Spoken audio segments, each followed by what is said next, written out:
श्री गुरुभ्यो नमः। अथ श्री आदित्यहृदयं स्तोत्रम् न्यासम्। अस्य श्री आदित्यहृदय स्तोत्र महामन्त्रस्य अगस्त्यो भगवान् ऋषिः अनुष्टुप् छन्दः। श्री आदित्यात्मा सूर्यनारायणो देवता सर्वत्र जय सिद्ध्यर्थे जपे विनियोगः।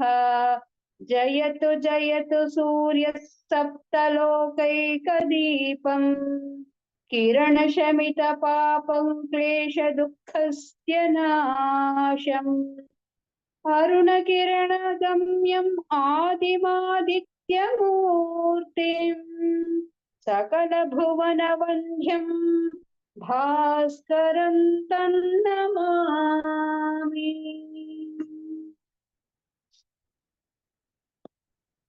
ओम आदित्य हृदय स्तोत्र। ततो युद्धः परिश्रान्तं समरे चिन्तया स्थितं रावणं जाग्रतो दृष्ट्वा युद्धाय समुपस्थितं दैवतैश्च समागम्य द्रष्टुमभ्यागतो रणम् उपागम्याब्रवीद्रामम् अगस्त्यो भगवान् ऋषिः राम राम महाबाहो शृणु गुह्यं सनातनम् येन सर्वा नरीन् वत्स समरे विजयिष्यसि आदित्यहृदयं पुण्यं सर्वशत्रुविनाशनम् जयावहं जपेन्नित्यम् अक्षय्यं परमं शिवम् सर्वमङ्गलमाङ्गल्यं सर्वपापप्रणाशनम् चिन्ताशोकप्रशमनम् आयुर्वर्धनमुत्तमम् रश्मिमन्तं समुद्यन्तं देवासुरनमस्कृतम् पूजयस्व विभस्वन्तं भास्करं भुवनेश्वरं सर्वदेवात्मको ह्येषः तेजस्वी रश्मिभावनः एष देवासुरगणान् लोकान् पाति गभस्तिभिः एष ब्रह्मा च विष्णुश्च शिवस्कन्दः प्रजापतिः महेन्द्रो दनदः कालः यमः सोमो ह्यपाम्पतिः पितरो वसवः साध्याः यश्विनौ मरुतो मनुः वायुर्वह्निः प्रजाप्राणः ऋतुकर्ता प्रभाकरः आदित्यः सविता सूर्यः खगः पूषा गभस्तिमान् सुवर्णसदृशो भानुः स्वर्णरेतादिवाकरः हरिदश्वः सहस्रार्चिः सप्तसप्तिर्मरीचिमान् तिमिरोन्मथनः शम्भुः त्वष्टा मार्तण्ड अंशुमान् हिरण्यगर्भः शिशिरः तपनो भास्करो रविः अग्निगर्भोदितेः पुत्रः शङ्खः शिशिरनाशनः व्योमनाथस्तमो भेदी ऋग्यजः सामपारगः घनवृष्टिरपां मित्रः विन्ध्यवीथीप्लवङ्गमः आतपी मण्डली मृत्युः पिङ्गलः सर्वतापनः कविर्विश्वो महातेजाः रक्तः सर्वभवोद्भवः नक्षत्रग्रहताराणाम् अधिपो विश्वभावनः तेजसामपि तेजस्वी द्वादशात्मन्नमोऽस्तु ते नमः पूर्वाय गिरये पश्चिमायाद्रये नमः ज्योतिर्गणानां पतये दिनाधिपतये नमः जयाय जय भद्राय हर्यश्वाय नमो नमः नमो नमः सहस्रांशः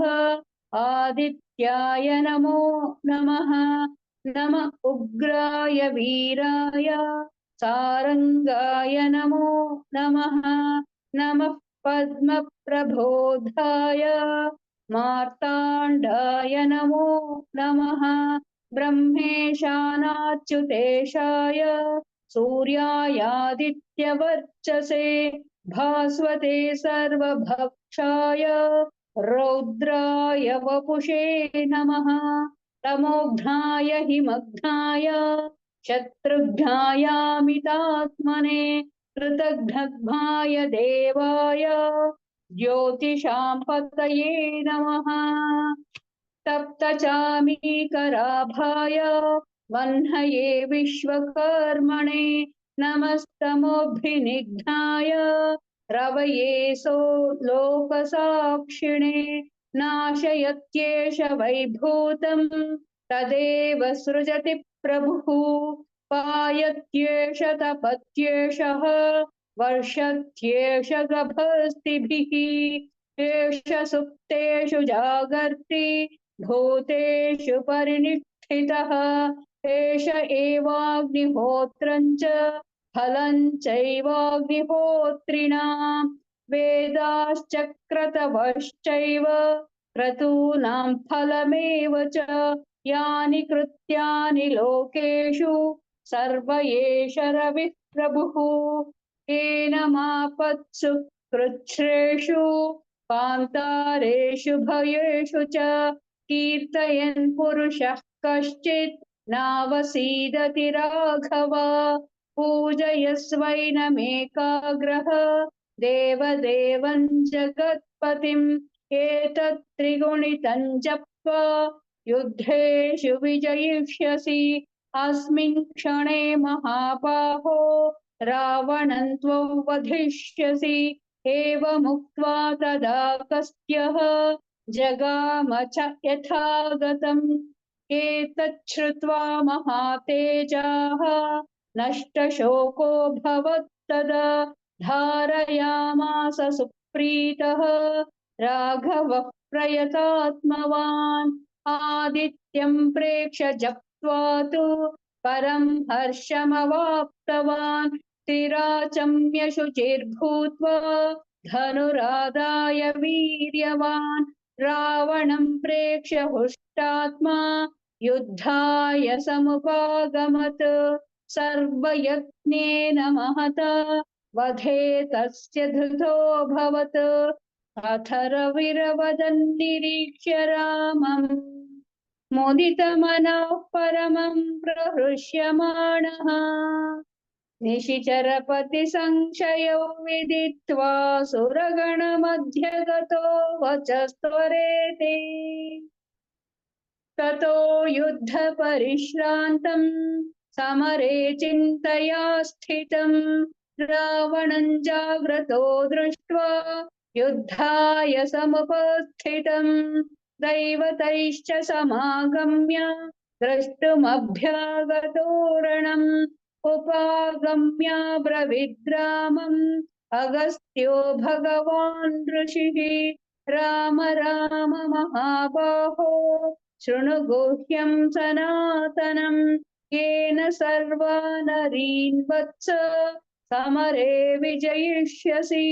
आदित्यहृदयं पुण्यं सर्वशत्रुविनाशनम् जयावहं जपेन्नित्यम् अक्षय्यं परमं शिवम् सर्वमङ्गलमाङ्गल्यं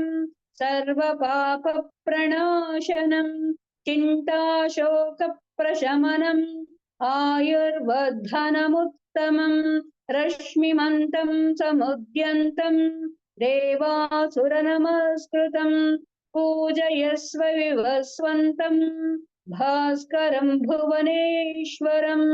सर्वदेवात्मको ह्येषः तेजस्वी रश्मिभावनः एष देवासुरगणान् लोकान् पाति गभस्तिभिः एष ब्रह्मा च विष्णुश्च शिवस्कन्दः प्रजापतिः महेन्द्रो धनदः कालः यमः सोमो ह्यपाम्पतिः पितरो वसवः साध्याः ह्यश्विनौ मरुतो मनुः वायुर्वह्निः प्रजाप्राणः ऋतुकर्ता प्रभाकरः आदित्यः सविता सूर्यः खगः पूषा गभस्तिमान् सुवर्णसदृशो भानुः स्वर्णरेता दिवाकरः हरिदश्वः सहस्रार्चिः सप्तसप्तिर्मरीचिमान् तिमिरोन्मथनः शम्भुः त्वष्टा मार्तण्ड अंशुमान् हिरण्यगर्भः शिशिरः तपनो भास्करो रविः अग्निगर्भोदितेः पुत्रः शङ्खः शिशिरनाशनः व्योमनाथस्तमो भेदी ऋग्यजुस्सामपारगः घनवृष्टिरपामित्रः विन्ध्यवीथीप्लवङ्गमः आतपी मण्डली मृत्युः पिङ्गलः सर्वतापनः कविर्विश्वो महातेजाः रक्तः सर्वभवोद्भवः नक्षत्रग्रहताराणाम् अधिपो विश्वभावनः तेजसामपि तेजस्वी द्वादशात्मन्नमोऽस्तु ते नमः पूर्वाय गिरये पश्चिमायाग्रये नमः ज्योतिर्गणानां पतये दिनाधिपतये नमः जयाय जय भद्राय हर्यश्वाय नमो नमः नमो नमः सहस्रांशः आदित्याय नमो नमः नम उग्राय वीराय सारंगाय नमो नमः नमः पद्मप्रबोधाय मार्ताण्डाय नमो नमः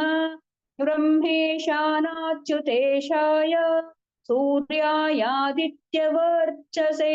भास्वते सर्वभक्षाय रौद्राय वपुषे नमः तमोघ्नाय हिमघ्नाय शत्रुघ्नायामितात्मने कृतघ्नघ्नाय देवाय ज्योतिषां पतये नमः तप्तचामीकराभाय वह्नये विश्वकर्मणे नमस्तमोभिनिघ्नाय रवये लोकसाक्षिणे नाशयत्येष वैभूतं तदेव सृजति प्रभुः पायत्येष तपत्येषः वर्षत्येष गभस्तिभिः एष सुप्तेषु जागर्ति भूतेषु परिनिष्ठितः एष एवाग्निहोत्रं च फलं चैवाग्निहोत्रिणां वेदाश्चक्रतवश्चैव क्रतूनां फलमेव च यानि कृत्यानि लोकेषु सर्व एष रविः प्रभुः येन मापत्सु कृच्छ्रेषु कान्तारेषु भयेषु च कीर्तयन् पुरुषः कश्चित् नावसीदति राघव पूजयस्वैनमेकाग्रः देवदेवं जगत्पतिम् एतत् त्रिगुणितं जप्त्वा युद्धेषु विजयिष्यसि अस्मिन् क्षणे महाबाहो रावणं त्वं वधिष्यसि एवमुक्त्वा तदागस्त्यः जगाम च यथागतम् एतच्छ्रुत्वा महातेजाः नष्टशोको भवत्तदा धारयामास सुप्रीतः राघवः प्रयतात्मवान् आदित्यं प्रेक्ष्य जप्त्वा तु परं हर्षमवाप्तवान् विराचम्य शुचिर्भूत्वा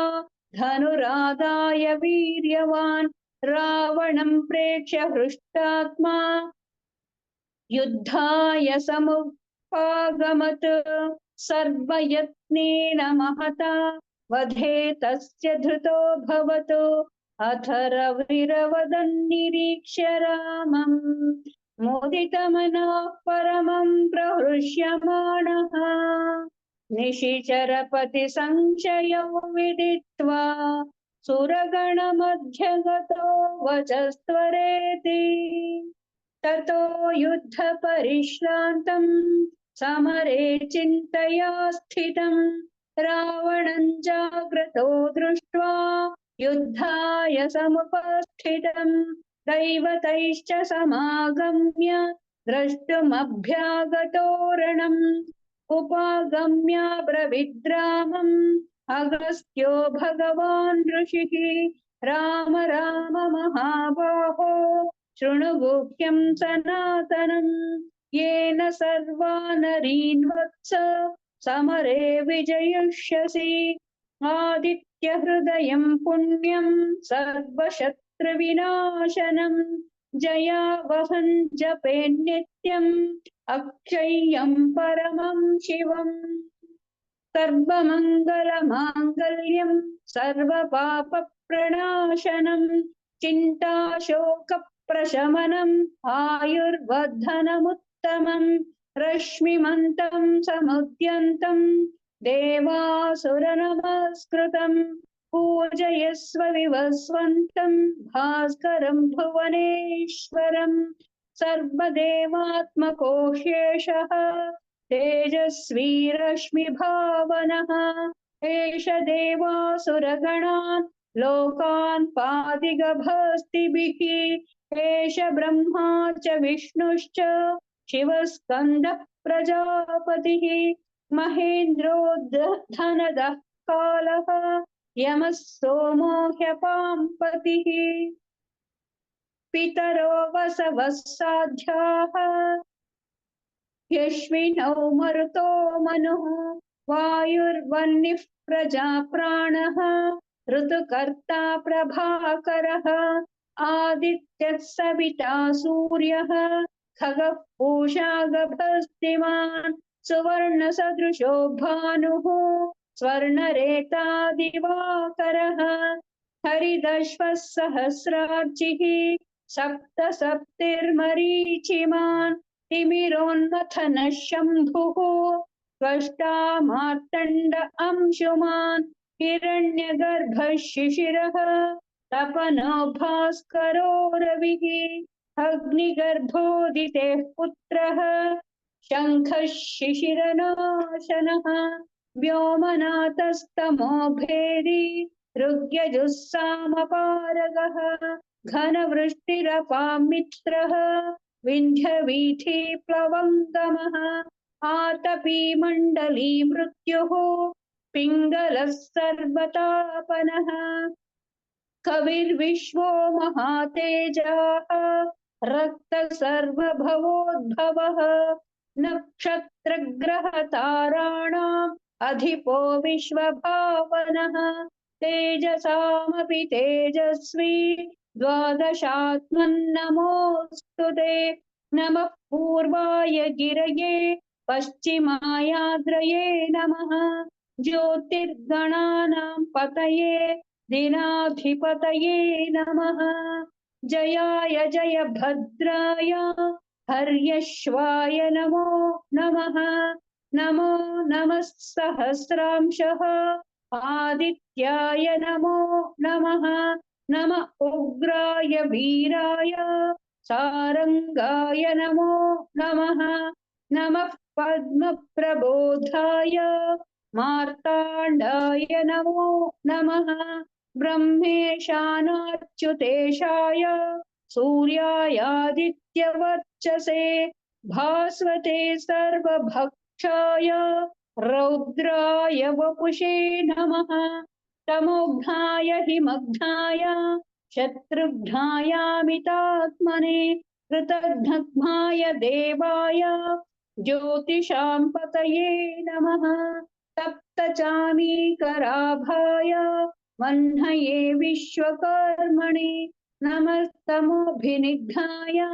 रवये लोकसाक्षिणे नाशयत्येष वैभूतं तदेव सृजति प्रभुः पायत्येष तपत्येषः वर्षत्येष गभस्तिभिः एष सुप्तेषु जागर्ति भूतेषु परिनिष्ठितः एष एवाग्निहोत्रं च फलं चैवाग्निहोत्रिणां वेदाश्च क्रतवश्चैव क्रतूनां फलमेव च यानि कृत्यानि लोकेषु सर्व एष रविः प्रभुः एनमापत्सु कृच्छ्रेषु कान्तारेषु भयेषु च कीर्तयन् पुरुषः कश्चित् नावसीदति राघव पूजयस्वैनमेकाग्रः देवदेवं जगत्पतिम् एतत् त्रिगुणितं जप्त्वा युद्धेषु विजयिष्यसि अस्मिन् क्षणे महाबाहो रावणं त्वं वधिष्यसि एवमुक्त्वा तदागस्त्यः जगाम च यथागतम् एतत् श्रुत्वा महातेजाः नष्टशोको भवत्तदा धारयामास सुप्रीतः राघवः प्रयतात्मवान् आदित्यं प्रेक्ष्य जप्त्वा तु परं हर्षमवाप्तवान् त्रिराचम्य शुचिर्भूत्वा धनुरादाय वीर्यवान् रावणं प्रेक्ष्य हृष्टात्मा युद्धाय समुपागमत् सर्वयत्नेन महता वधे तस्य धृतोऽभवत् अथ रविरवदन्निरीक्ष्य रामम् मुदितमनः परमं प्रहृष्यमाणः निशिचरपतिसंशयो विदित्वा सुरगणमध्यगतो वचस्त्वरेति सूर्यं सुन्दरनालोकनाथममृतं वेदान्तसारं शिवम् ज्ञानं ब्रह्ममयं सुरेशममलं लोकैकचित्तं स्वयम् इन्द्रादित्यनराधिपं सुरगुरुं त्रैलोक्यचूडामणि विष्णु ब्रह्म शिवस्वरूप हृदयं वन्दे तदा भास्करम् भानो भास्करमार्ताण्डचण्डरश्मे दिवाकर आयुरारोग्यमैश्वर्यम् विद्यां देहि नमोऽस्तु ते इति श्रीमद् वाल्मीकि रामायणे युद्धकाण्डे सप्तोत्तरशततम सर्गात्मकम् आदित्यहृदयस्तोत्रं समाप्तम्।